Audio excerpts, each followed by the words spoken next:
Kia ora, everyone at home. If you're joining us on a lunch break or if you've just put your little pēpi down, thank you for joining us. Today we're going to be talking about all things solids with the lovely Dawn. My name is Linda. I'm one of the community service coordinators here in the Waikato. I'm also a mother of two, an 8-year-old and a two-year-old. So this topic is very exciting. I will pass you over to Dawn, who will introduce herself. Kia ora, everybody. I'm Dawn. I'm one of the Plunket nurses at Plunket Line, been a Plunket nurse for too many years to remember now. Welcome to this presentation, this live presentation today. Looking forward to spending the next 45 minutes with you. Awesome. Thanks, Dawn.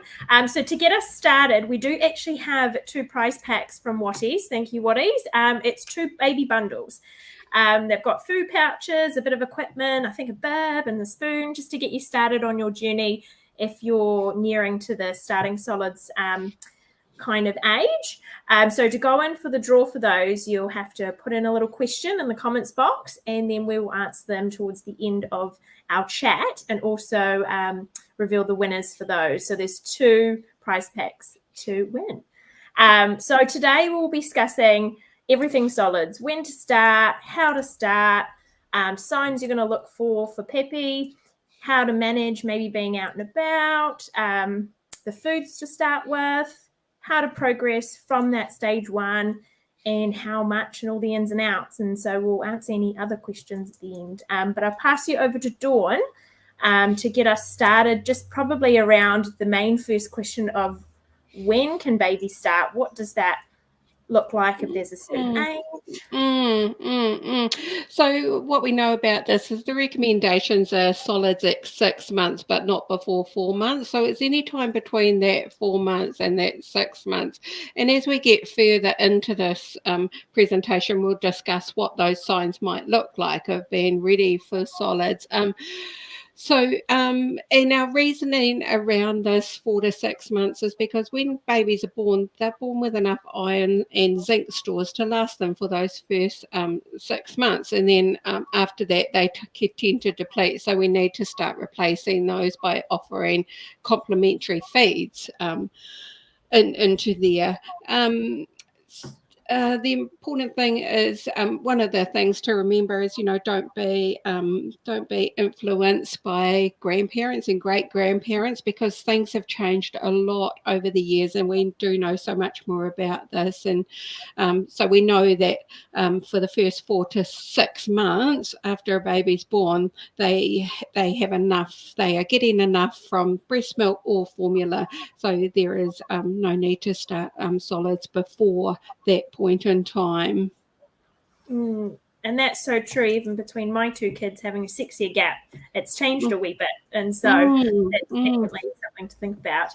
Awesome. And so you're saying it's a complementary feed, so you should have the milk or the formula first, and that should be on the side for now. Yeah, that's correct, Linda. So we say milk is either breast milk or formula is the first food. So they should always be offered that first before the 8 to 9 months of age. And that's when we start changing it around, and we're filling them up with solids and then topping them up with milk, but not until that point there. So it's always milk first until around about 8 to 9 months of age, and then we'll start changing it around and mixing it up. Cool. Awesome. And in terms of things to look for, I mean, every baby is slightly different, but we hear of the signs of readiness. What does that mean? What does that look like for parents? So it's usually around about that 4 to 6 months, because teeth start erupting and babies start biting and they start chewing.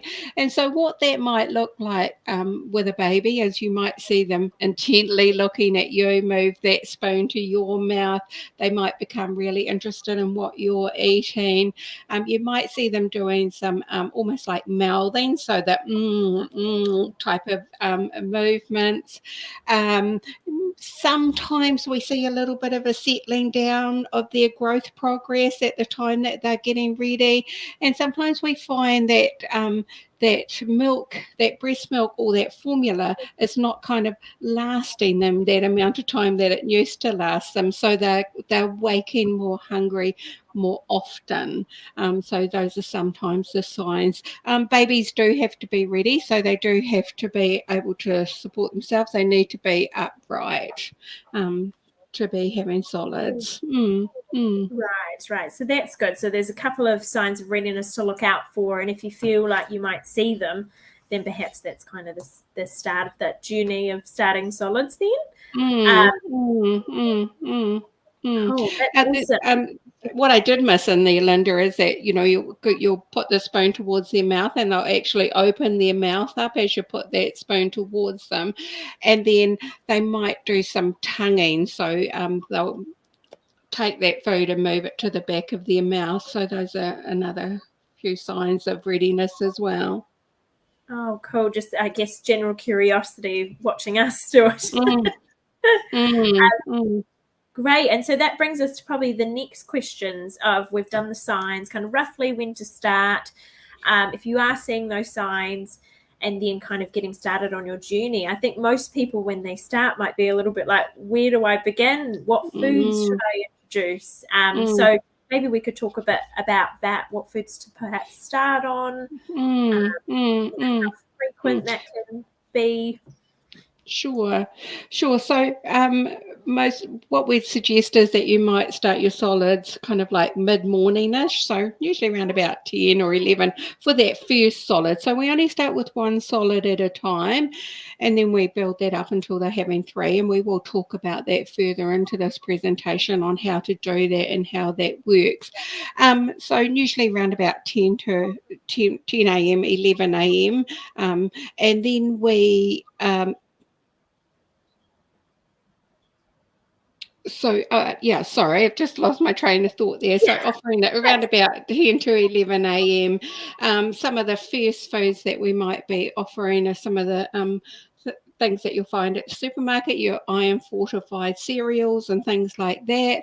So things like Ferrex, that type of product. Other ones are fruit, vegetables, so pumpkin, potatoes, bananas, avocados,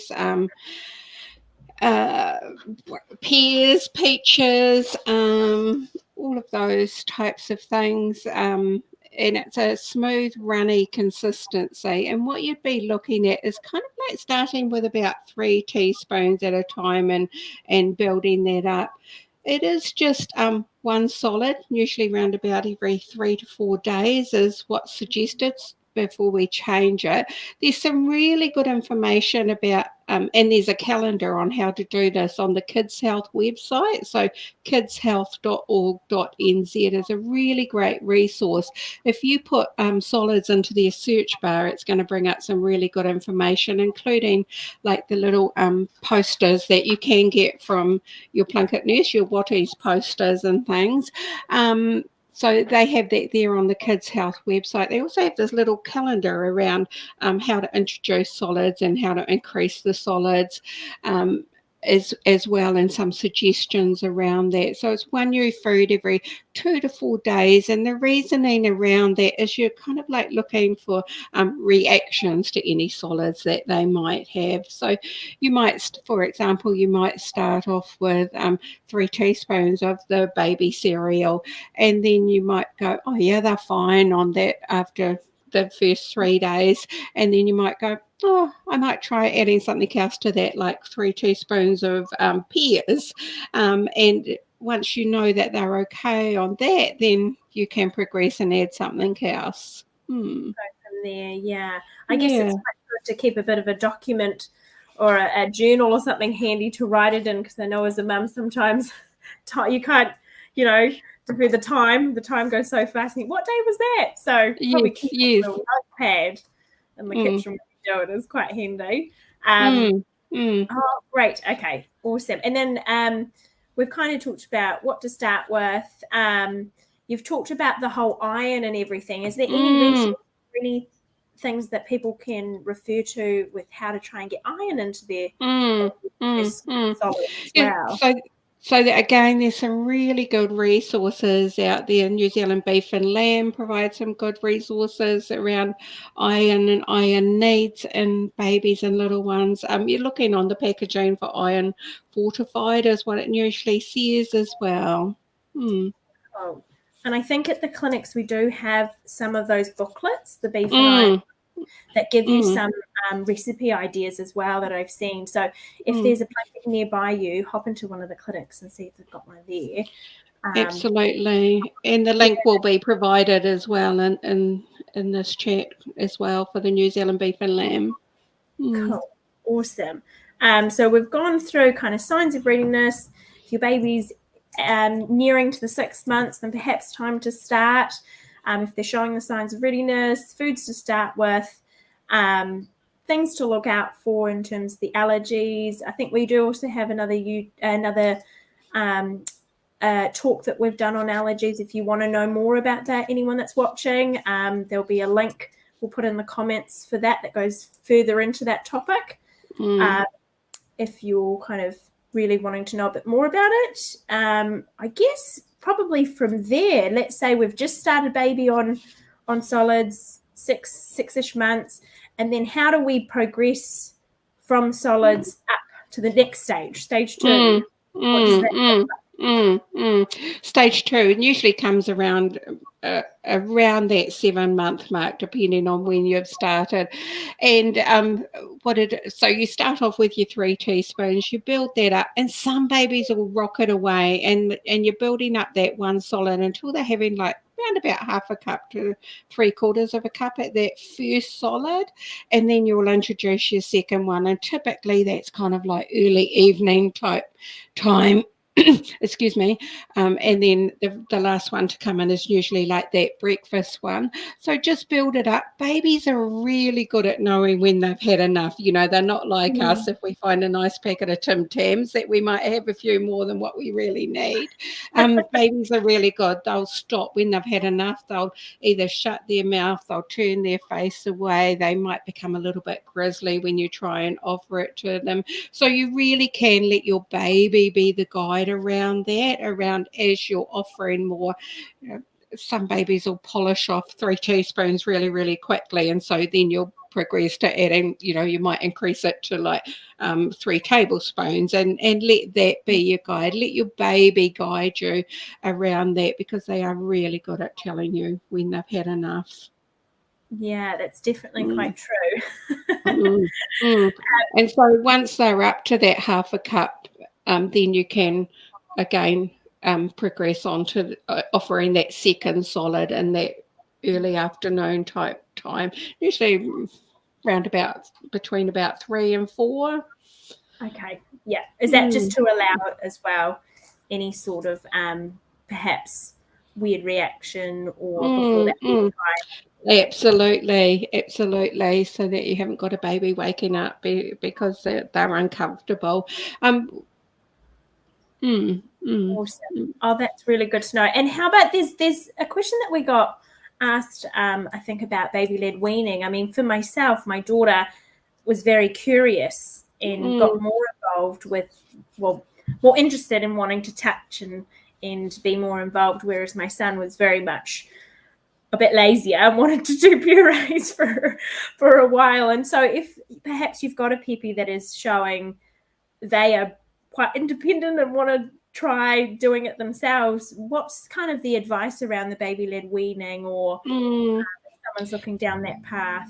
I think, the thing with baby-led weaning is we just have to be careful to make sure that baby is getting the nutrients that they actually need. And sometimes if they are solely baby-led weaning, sometimes they may not be meeting that needs because they're just exploring the foods by themselves.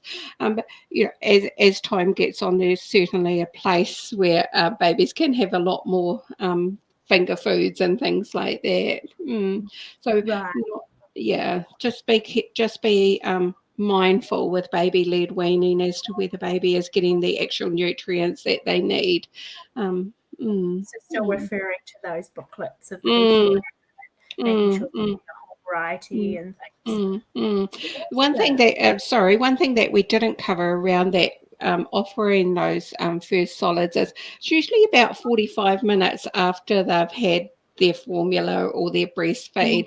Just allow time for that breast milk and that formula to be digested before you offer it to them. Otherwise, it'd be like eating your main on top of an entree, so have a little bit of time in between the main meal being the breast milk, and let's think about solids then as being the dessert then. Right. Yeah. And if your baby you've tried it, let's say 6 months, Dawn, and they're nearing to 7 and they're still turning their head away and things like that, is there anything that we could implement at home or anything where we could get them to be a bit more interested in the process? So 7 months is about the latest that we want them to start solids. So some of the things to maybe get them a little bit more interested is give them a spoon, you have a spoon, maybe popping some of the solids onto the tray of the high chair so that they can explore it with their hands, and you've got a plate as well, and you're feeding them while they're exploring. A little bit of distraction is okay, so you might be singing there to encourage. The other thing that I talk to parents about doing is having baby around when you're eating your meals and you're making those ums and those ahs, and so then they start to get excited about what that might mean for them as well. Yeah, that's so true. I think as parents, when you start to have babies, you become more dramatic, which is quite good. Anything to encourage them, right? Yeah, become dramatic about a lot of things, right? Yeah, for the encouragement. Yeah. Yeah, if it gets them encouraged, that's the main thing. Yeah. Sorry, Dawn, if you're having a few problems in those early days of introducing solids, just back off a little for a couple of days and then start again a few days later. Just to take that pressure off, you think, Dawn, and then see how else to go about it. If you are, though, getting to, let's say, that 7 months, like you said, what are the steps they could possibly do if they're a bit worried about the fact that their baby hasn't taken to the solids just yet, and they're at that 7 month mark?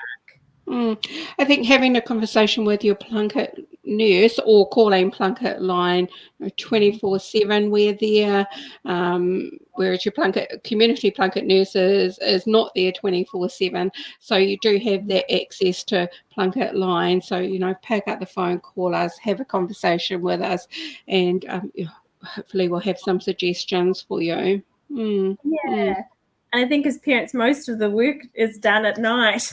Isn't it? Yeah. You don't have that, available to you at any time.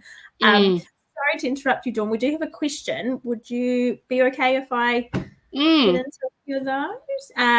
Okay, so we've got Ellie who asks, what changes can we expect in baby after starting solids? She talks about more or less wet or pooey nappies, sleep changes, demand for milk. Demand for milk, but perhaps the nappies might be a good one to explain. So in terms of wet nappies, and the expectation around that is one wet nappy every 6 to 8 hours is what the expectation around wet nappies is. There's no change in that. Sometimes we find with the pooey nappies, things might slow down a little bit. And that's because, solids are a little bit thicker than breast milk or a little bit thicker than formula. So they do take that little bit longer to digest. So, if you find that that things are slowing down a little bit, again, call Plunket line for some ideas of what you might be able to do to change that. So when solids, every 2 to 3 days is what we'd be expecting a poo to be arriving in that nappy once solids are established there. Right. Okay. That's quite good to know, kind of a guideline around that. So not being too worried about the time in between. She talks about sleep changes and wondering if, once you've introduced solids to baby, perhaps what sleep changes could happen. So solids will probably keep them a bit fuller for longer. So, we would be expecting some increased sleep time, hopefully. That would, mostly it would fill them up. It keeps them more sustained for longer. And that's a good point around that solids is that it's those high protein foods that keep any of us fuller for longer, and those important foods for those ions as well. So you just be mindful of that too. So we do expect them to sleep a little bit better once they're established on solids. Yeah, fingers crossed, absolutely. It's one of those things. Just funny and just the last point on that question was around the demand for milk. So the demand for milk shouldn't change because milk is the most important food, and so that's why we're waiting for that 45 minutes after we've had a breastfeed or after we've had a formula before giving those solids, because the demand for those milks doesn't change until 8 to 9 months of age. Okay. So perhaps if we are seeing a change in the demand for milk, it's maybe time to pull back on those solids. Or have a conversation with a plunket nurse. Yeah. Okay. Awesome. That's really good. So I think we've covered most things except when out and about. So if you've started baby on solids around 6 months, and let's say you're out and about, you've got older kids, and so life kind of can't stop. You can't be home every mealtime. Is there anything we can do in terms of prepare so that venture out is a little bit less stressful, perhaps? Bringing purees or things like that. I think that's where those wee pouches that you can get now can be quite good. One of the things that I was thinking about leading into this presentation today was around the use of those little pouches. So just be careful with those. So the preference is that you actually emptied them into a bowl and fed them with a spoon again, because otherwise they're just sucking it, and that's not what we want them to be doing. We want them to be progressively starting to chew that food. So just be mindful of that. So there's the little pouches, of course. If you are taking your own food, then there's the whole food safety thing that we all have for ourselves as well. So making sure that it's kept in cool if that's the type of food that you're needing to take, or making sure that it's warmed at the correct temperature.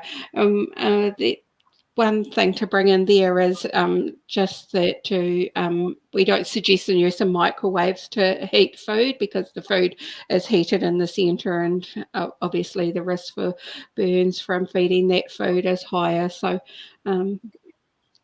heating food safely. And there's lots of information again that kidshealth.org.nz, they cover all of that as well, food safety and travelling with food.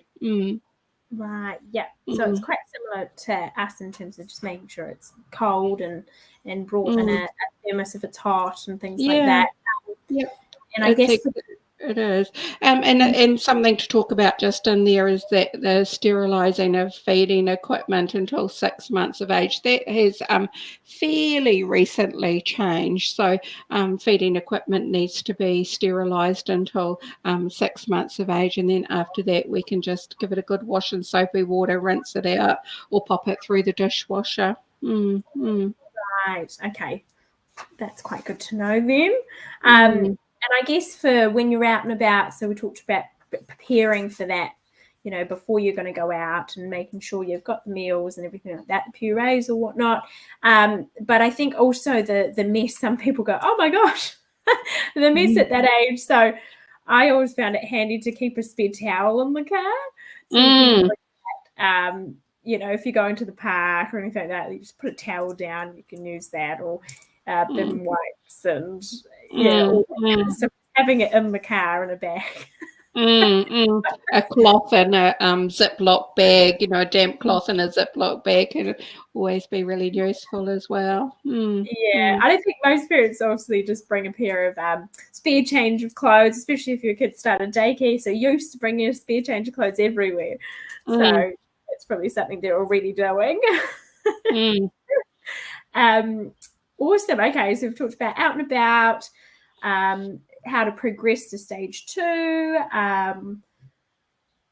If you're nearing to 7 months of age and you are struggling, what the next steps are would be to call Plunket Line or go into the clinic. So I'll try and see if we can tackle one more of these questions then, Dawn. We've got one from, I'm sorry if I've pronounced this wrong, Celeste. How do you navigate solids in reflux? How do you know that the food has caused a flare-up? And if it has and you continue to avoid it, does that mean it's harder to introduce when older? That's quite a good question. That's quite a So just in relation to solids and reflux, what we usually find is that solids usually settles reflux. And again, that's because it's thicker. So it's a lot less likely to come up than milk. So we usually find that it settles that. In terms of that, that's that whole in terms of how do you know whether the food has caused a reflux or whether it's an allergic type reaction. So if it was reflux, you'd obviously see those usual signs that you've previously seen with your baby with reflux, and that is usually just that spilling or signs of discomfort after they've had that feed. Whereas allergies, we tend to normally see other things with that. There might be a lot more unsettled, or they might have some swelling of the lips and tongue, or they might develop a rash, that type of thing. And again, I think a good place to reference back to would be to that to the allergy presentation that's already been presented there in relation to allergies. So if everyone didn't catch us at the beginning, we talked about a bit more about allergies, but that we do have another chat that we've discussed all about allergies. So it goes a bit more in depth if you'd like to refer to that one. If you are a wee bit worried or wanting a few more questions around that answered, so we'll get Mackenzie in the back end to put that in the comments section, the link to that you can watch. So that's great. And we do have another question from Amanda, a wee bit different, but involving daycare. So obviously a lot of pēpi will be in daycare at 6 months, if that's what you choose. And she's just saying, how do I navigate starting solids when they're at daycare? I guess because you have to, she goes, how do I start when I won't have control over what I eat, what Bubs eats over there? Which is a good question in that situation. So the suggestion would be that you have a really good discussion with the daycare staff. They are very experienced with babies and children. They are well aware of what to feed, when to feed, how to feed, all of that type of stuff. So I think it's just about going back to the daycare and have a discussion around that with them, and then between you work out how you're going to manage that at home on your days off and how it's going to be managed at daycare. Great. Yeah. Just so everyone is transparent with the plan and absolutely. Yeah. And I know for my son's daycare, they have a brilliant book that goes back and forth, especially if they are in the under twos, room, and it's kept up to date so that if it's a different teacher, everyone knows what's going on, and then you can communicate at home, perhaps something that's happened during that night, so they're aware the next day when you bring that book in. So if you have something like that at the daycare, that's quite handy as well. To keep everyone on the same page. Awesome. We have got another question from Renee. How can I create a meal plan for my pēpi? Looking for advice around types of food. Oh, so we did kind of cover a bit of this at the start, and the links as to what to refer to. So we can put that in the comments for you, Renee. This is a tricky one, Dawn. We'll read this one out. This is about a bit more about allergies, but this one might be a good one to just quickly comment on. Nicola says she has a nut allergy. What are the best and safest way for me to introduce nuts to my baby? Would I be best to use nut butters and maybe not breastfeed for the next feed to reduce my exposure? Or would you express breast milk in a bottle? So she's got the actual nut allergy, but is obviously wanting to introduce nuts at some stage to baby. Quite a specialised question there. So again, I'd refer that back to the allergy chat that's already been, or a really good place to get information around all of those allergy type things is allergy.org.nz. They are well knowledgeable. Have a conversation with your GP around the introduction of some of those foods that you're allergic to and how you might offer them to your baby and when you might offer them to your baby. Right. Okay. Hopefully that helps you with a bit of resources, Nicola.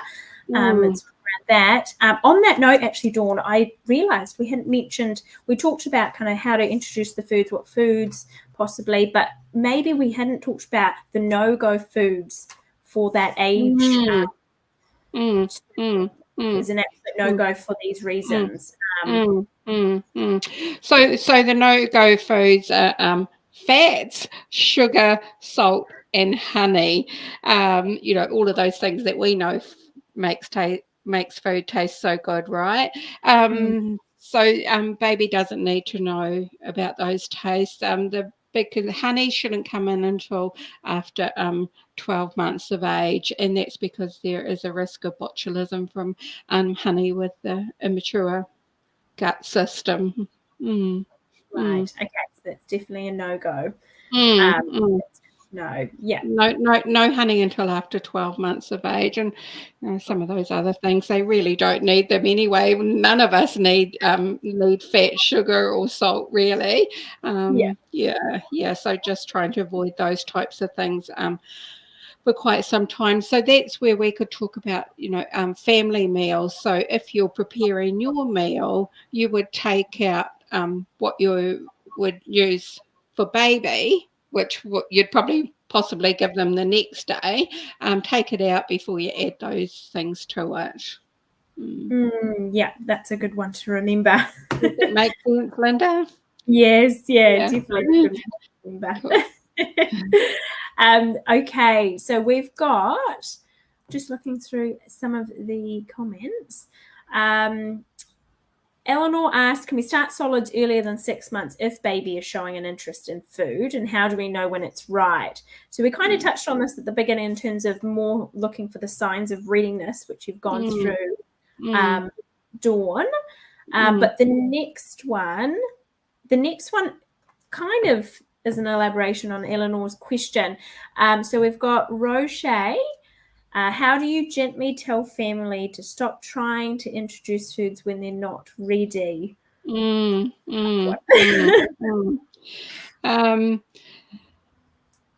What I would suggest to parents is that they just say that we know so much more about this now that we know that babies are not ready till 4 to 6 months of age. And I encourage some parents to tell the grandparents to call places like Plunkett Line and have a discussion with the nurses there for that correct information around that. And referring the grandparents also to those resources that are available, like the Watties for Baby.co.nz resources, the Kids Health resource as well, for all of that changed information, because things have changed a lot more. We know so much about everything to do with babies now than what we did before, and generations before. And I think telling them, to call Plunkett Line, everyone's a friendly bunch, and having that conversation. Then if they've got questions they didn't want to ask the parents, then they can get all that answers. Guys, which is great. It's a tricky one, right? when it's family or someone close, isn't it?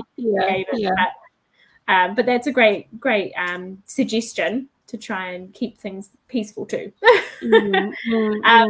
She does also ask, if Bubs is choking, are they able to bring it up on their own? If so, when do we need to intervene? And that's probably quite a valid question, Roche, that a lot of people do ask. Starting solids, So most times, provided the food is an okay size for baby, so you're starting with your puree, so that's going to go down. They're going to be able to bring that up easier enough. It's when we start getting into that more chunkier food, then the more lumpier food.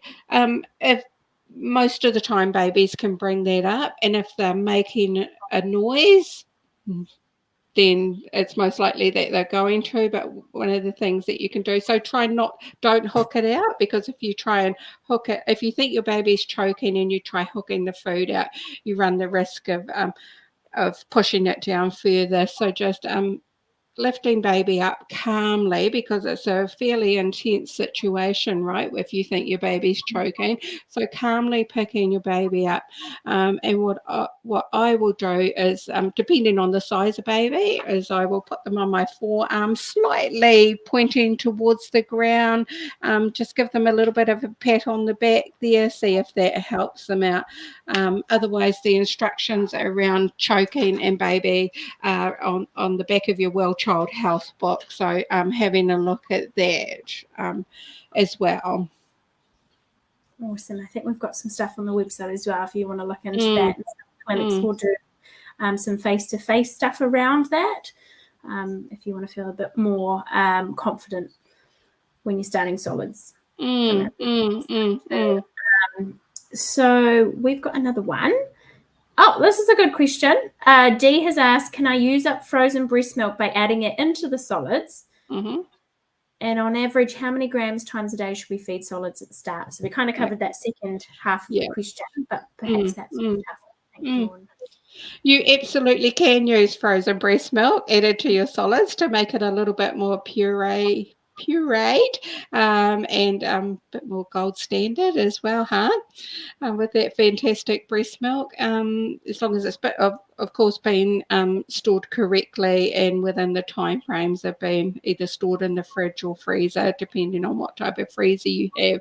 Absolutely pop it in with those purees and vegetables and things further on down the track. And yeah, we did talk about the amount there, Dee, slightly earlier in the chat. So it's just starting off with a small amount. It's usually around about 3 teaspoons up to 3 tablespoons. We talked about babies being really good at telling you when they've had enough, so they'll shut their mouth or they'll turn their face away, or they just won't open their mouth when you offer them the spoon. Awesome. And that kind of leads into our next question. So Phoebe says, hi Linda and Dawn, thank you for presenting. My question is, what essential items should we buy in preparation for eating solids? For example, bibs, spoons, bowls, high chair, and any other handy items to ease into solids or making purees.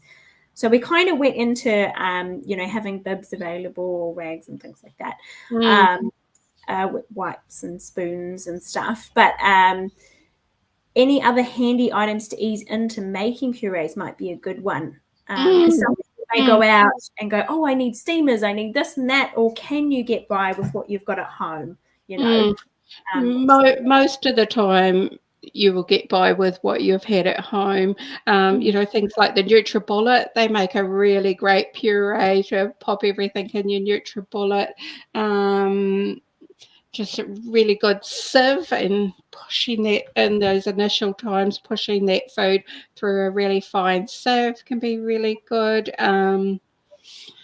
Then adding some either breast milk or formula to thin it out a little bit more if you think it needs that. So yeah, most of the time you have what you need. So it's really just kind of like the high chair, probably, if that's what you want to use. Oh, and I guess around the high chair, it's just making sure that it's all safe and you've got harness and everything attached. And all the straps and everything, and they're sitting in there. And yeah, it's always good to have them sitting there while you're eating your meal if you're not all eating at the same time as well. And it brings them up to your level also. Yeah, which is quite nice. Okay, this is another question from Jessica. Is it okay to use a regular metal teaspoon? It totally is okay to use a regular metal teaspoon. Absolutely. Yeah. Yep. I guess nowadays, there's so many baby things on the market, and you get a bit overwhelmed. Isn't there? So that's a relevant question that I'm sure someone else had thought of Mm, as well, Jessica. yeah. Yeah. Dee has also asked, with homemade baby food, how is it best to store it if we want to pre-make it and freeze it? Mm. Just in your little, like a little ice cube type thing. You obviously want it frozen and covered, is is what you do with there. And again, all of that information around the food storage again is the Kids Health website or the Plunkett website. So as long as it's cooked, then frozen, and then stored covered. Yeah. I think for my kids, just dating it as well is quite handy, because Mm, sometimes mm, you're making up a big batch maybe for the week, and you think, "Oh, get ahead," and you do it, and you're thinking, "Oh, when was that made?" So quickly just mm. putting a permanent texter on it, what Yeah, date it was you made that, to remember. yeah. And that's a really good thing to do, especially when you're starting out, because if you go and buy, I call it the takeaway range of baby foods. If you're buying the little Watties jars or the little pouches and things, I call those Yeah, takeaway baby foods. So when you're starting out, you're obviously not going to use the whole amount. So yeah, popping it into ice cubes and freezing it. right. Okay, that's a good Mm. idea. Yeah. Um, awesome. So we've kind of covered most things. I'll just have a wee look if we haven't covered. Oh, we've got one question that's just popped through. I wonder if this is maybe worthwhile answering, Dawn, from Kim, one of the viewers. If Bubs wakes up an hour before the next bottle is due, can I give solids to fill in the gap? So until baby's 8 to 9 months of age, the suggestion would be no. So milk is the most important food. And you need to wait until usually around about 45 minutes. So no, not to fill a gap until they're 8 to 9 months of age. And that's quite good to have that kind of that age guideline. Mm, mm, Awesome. And Mackenzie has said, when can we start feeding our tamariki the same food as ours? Well, that's mm. quite an open-ended. Depends what Yeah. kind of food I guess you're having.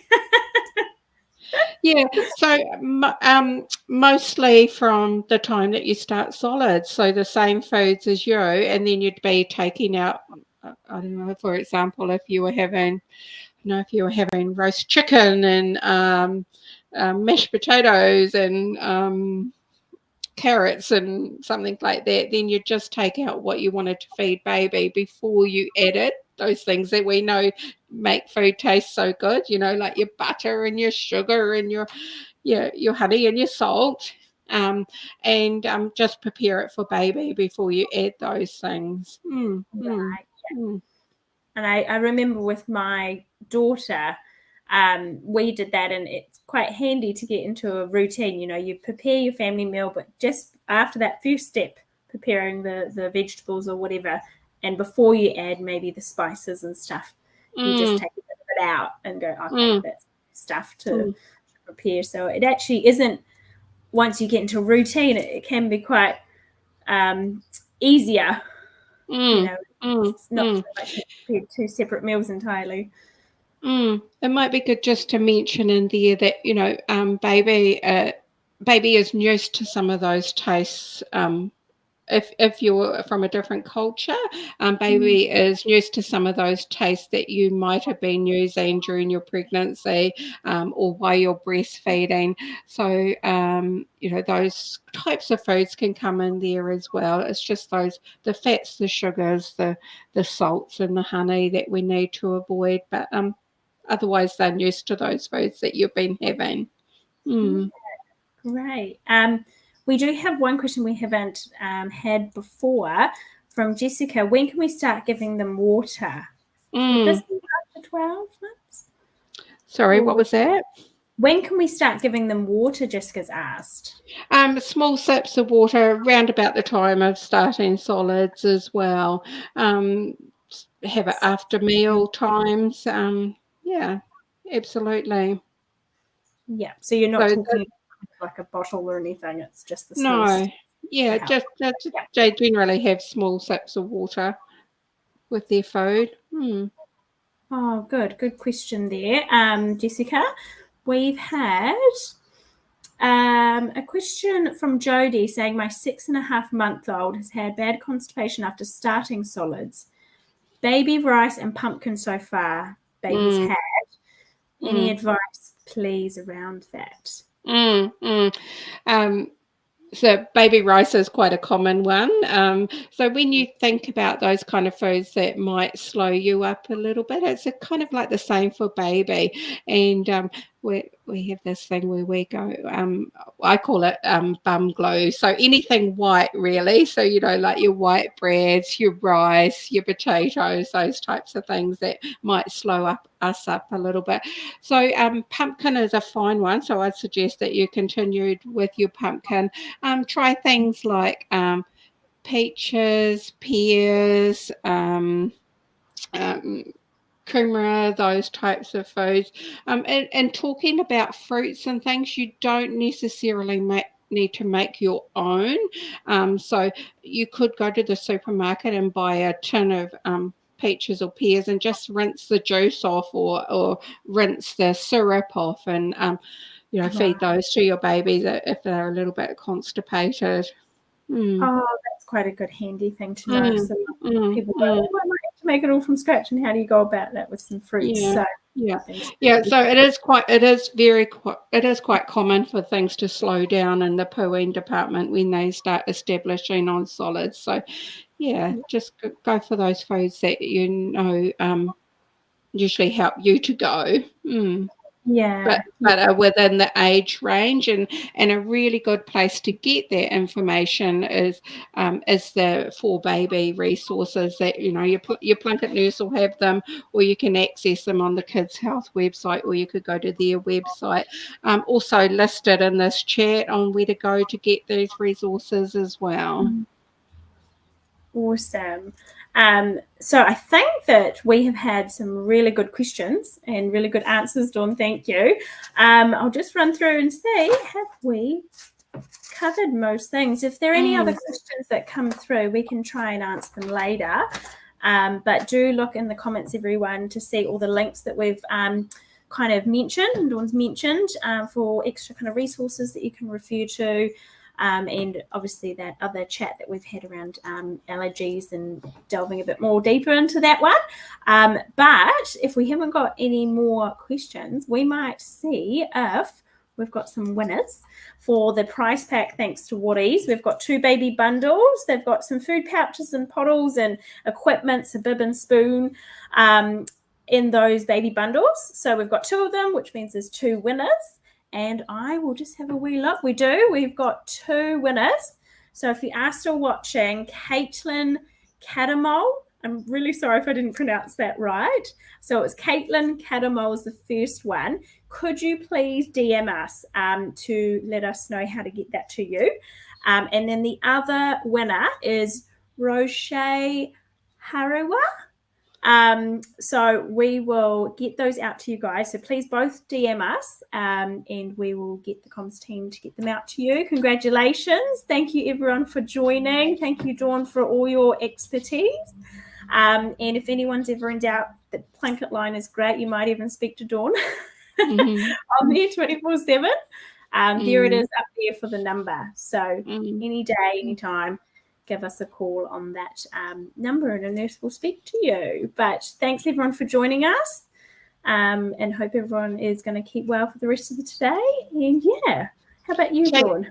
Take care, everybody, and have fun with this next stage of development with your little one because it goes so quick, right? Definitely a lot of fun. Well, thanks. Bye-bye. Bye.